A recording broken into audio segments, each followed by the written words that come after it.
Let's take a look at parent functions. So a parent function is basically where your function is starting from. So we have all different types of functions. These are the 5 that we focus on the most in Algebra 1. A linear function is in the shape of a straight line. So f of x equals x is your most basic parent function for a linear function.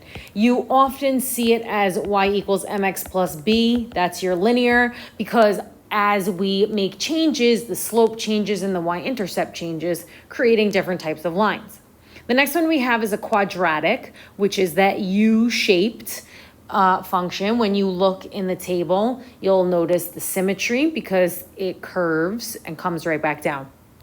The next one that we look at is not as popular in Algebra 1, but it's a cubic function. It's where you have x to the 3rd power, and it does a sort of switch over in the middle and goes in opposite directions, going up and then going down your y-axis.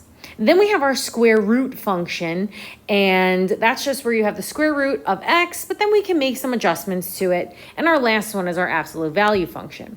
That's that V-shaped graph. So basically what we could do from these most basic functions is put numbers in different places and then make the graph look a little bit different. So let's take a look down here, and we're going to just take some notes about what all of these different letters are representing. Okay, so the first thing is that if there's a negative that appears in front of this a value, that means the graph is going to be reflected over the x-axis. So I'm going to write, if a negative, the graph is reflected over the x-axis. And the best thing is that you can plug these into the calculator, most of them when they're given to you, and then you can kind of look and see what the difference is. Now, this a value is important, okay? If this number is a fraction, that means that your graph is going to be wider, okay? The graph will appear wider.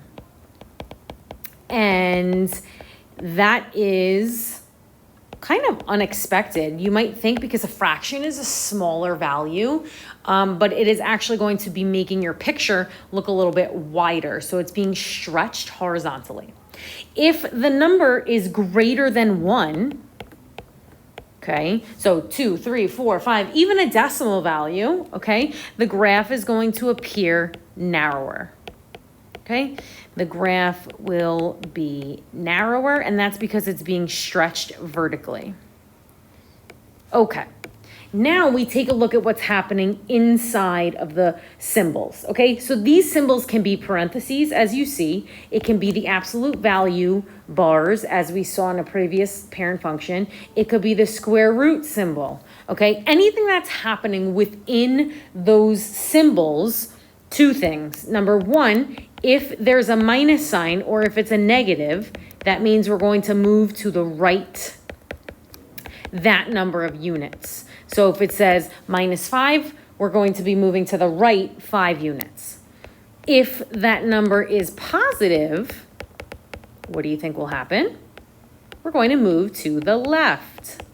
Okay, that amount of units. So it's a little bit opposite of what you would think, okay? Negative means we're going to be moving to the right, and positive, we're going to be moving to the left, okay? So opposite, I say, like, if you're inside, you can have opposite day. So if it's negative, we go to the right. If it's positive, we go to the left.